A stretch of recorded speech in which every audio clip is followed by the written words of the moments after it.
Hey guys, we're out in the dyno today. I've got my Camaro on the old Dyno Dynamics. A lot of guys have been asking us about the hub dyno and how it compares to our Dyno Dynamics. So I'm going to run this car on the Dyno Dynamics tonight, and we are going to unstrap it and pull it over there and hook it to the hub dyno and see how the two numbers compare. Now the Dyno Dynamics, I don't know, most of you guys probably do know because you've been here. Some don't. It's a 450DS 2008 model digital Dyno Dynamics Windows-based unit. They have two different readings that they offer for the normal power reading mode. One is a brand X, one is regular Dyno Dynamics horsepower figures. Both are obviously weather corrected. I personally use the SAE correction that they offer on this particular dyno. So the brand X is supposedly brand X is in like DynoJet equivalent. We have tested some cars back to back on a DynoJet 224 across town, and they read within a few horsepower of one another on a 400, 500, 600 horsepower car. So pretty confident in the brand X stuff relating to DynoJet.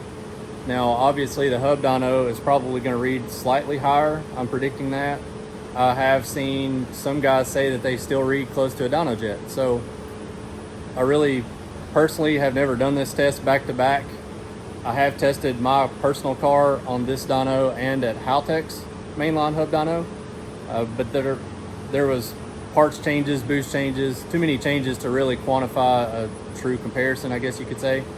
So we are going to debunk that right today and do it with this 600 horsepower naturally aspirated Camaro. It's a very repeatable car, so figured it's probably the best of the bunch that I've got to test back and forth to see what the true percentage and or difference is between the two dynos.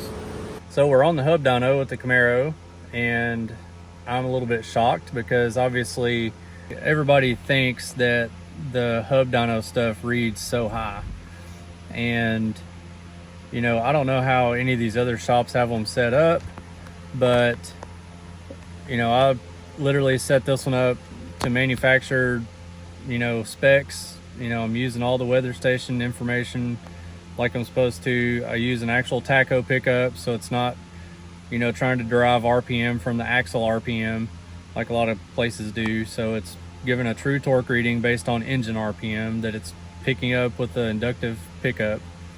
The numbers on the hub dyno, it made 580 on horsepower and 489.9, so just shy of 490 on torque. Now to give you a comparison, the Dyno Dynamics, like I said earlier, has two different readings. It's got the stingy Dyno Dynamics values, and it has what they call brand X, which is a correction factor to make it read more similar to a DynoJet. The Dyno Dynamics numbers are 544.9 and 462.4 torque. Now that's the stingy number. The brand X or DynoJet equivalent, you're looking at 610.3 horsepower and 517.9 torque. So looks like the mainline hub dyno is somewhere right in between those values. So right at 580 horsepower. I mean, honestly, that's dang near, so we're 30 less than the DynoJet corrected, and we're about 35 above the Dyno Dynamics values. So it literally is like right in between those two values, which honestly is probably believable because you have to think we're not turning wheels and tires now. Now, I had VMS wheels with some Mickey Thompson drag radials, and those things are not light. They're pretty heavy.